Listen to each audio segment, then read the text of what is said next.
Hai, Assalamualaikum warahmatullahi wabarakatuh. Padu, terima kasih kerana terus setia bersama dengan channel saya, Abdul Muiz Rusli. Ada yang bertanya, cikgu boleh tak terangkan berkenaan dengan kejuruteraan? Jadi, saya telah menjemput seorang tetamu untuk bercerita tentang kejuruteraan ini. Bagaimana realiti kehidupan sebenar orang-orang yang belajar kejuruteraan dan menjadi jurutera. Jadi, tonton sampai habis.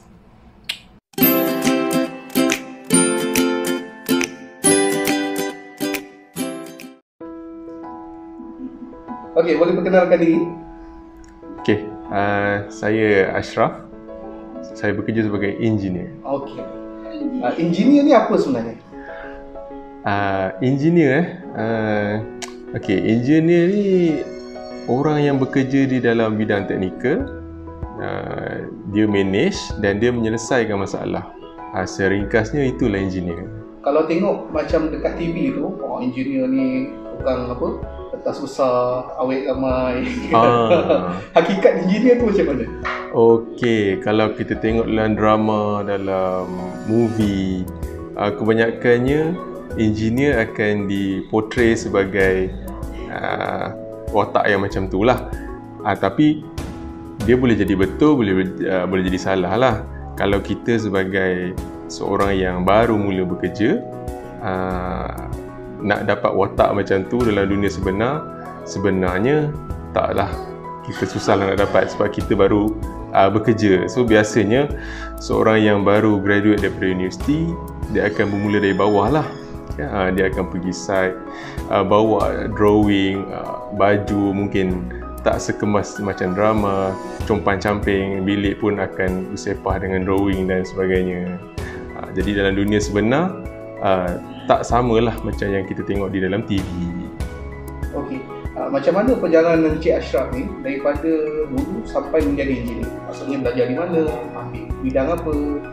Okey, macam anda semua, saya bermula di sekolah dan lepas SPM saya sambung matrikulasi dalam bidang fizik, sains fizik. Kemudian saya sambung dalam bidang kejuruteraan mekanikal di Universiti Tun Sen On, Batu Pahat, Johor. Kemudian bila dah dapat degree, saya bermula bekerja lah sebagai seorang servis engineer di satu syarikat, dan kerja tu saya sebagai seorang jurutera yang mengetuai satu pasukan teknikal untuk servis enjin kapal dalam bidang marine lah. Susah tak tu? Sebagai permulaan, kita sebagai seorang yang zero dalam bidang marine, tak adalah zero sangat, kita adalah ilmu di dalam bidang teknikal, tapi sebagai permulaan tu memang susah lah kita nak adapt dalam dunia sebenar. Kita seorang yang muda dikelilingi orang-orang teknikal yang lebih berusia begitu. Kadang-kadang ada yang seusia dengan ayah-ayah kita. Jadi komunikasi dan cara adapt dalam bidang pekerjaan tu memainkan peranan lah. Dan kita tak boleh sombong, kita kena merendah diri. Untuk dapatkan ilmu, kena merendah dirilah walaupun kita sebagai seorang jurutera. Okey, sekarang ni Encik Ashraf jurutera dalam bidang apa? Saya sekarang sebagai seorang jurutera mekanikal lah. So sekarang dah bekerja dengan kerajaan di Jabatan Kerja Raya. Dalam JKR saya sebagai seorang jurutera mekanikal lah. Apa beza mekanikal dengan jurutera-jurutera yang lain? Sebagai asasnya, basicnya kita akan dapat lihat dalam bidang jurutera ada 3 bidang utama lah, saya boleh katalah. Satu, kejuruteraan awam, kemudian kejuruteraan elektrikal, dan kemudian yang ketiga kejuruteraan mekanikal lah. Ini 3 yang basic lah. So kalau kejuruteraan awam, dia lebih kepada bidang civil. Kita bina bangunan, kita buat kira-kira tentang bata, simen, struktur, besi dan sebagainya lah.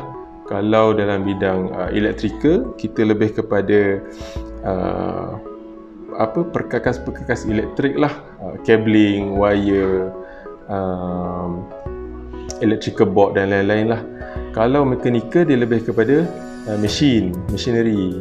Contohnya macam sebagai pemudah cara kita tengok kereta lah, kita ada gearbox, engine, crankshaft, itu semua dalam bidang mekanikal lah. Sebagai mudahnya nak faham, mekanikal ni lebih ke arah machinery macam tu.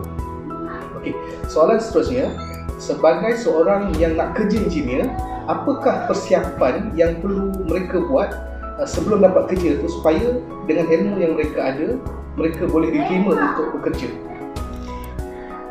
Okey, sebelum kita masuk ke dalam dunia kejuruteraan, seperti yang saya cakap tadi, yang pertama kita kena ada minat. Kemudian kita kena ada ilmu. Tapi ilmu ni ada banyak cabang. Ada yang pertama, ilmu lebih kepada theoretical.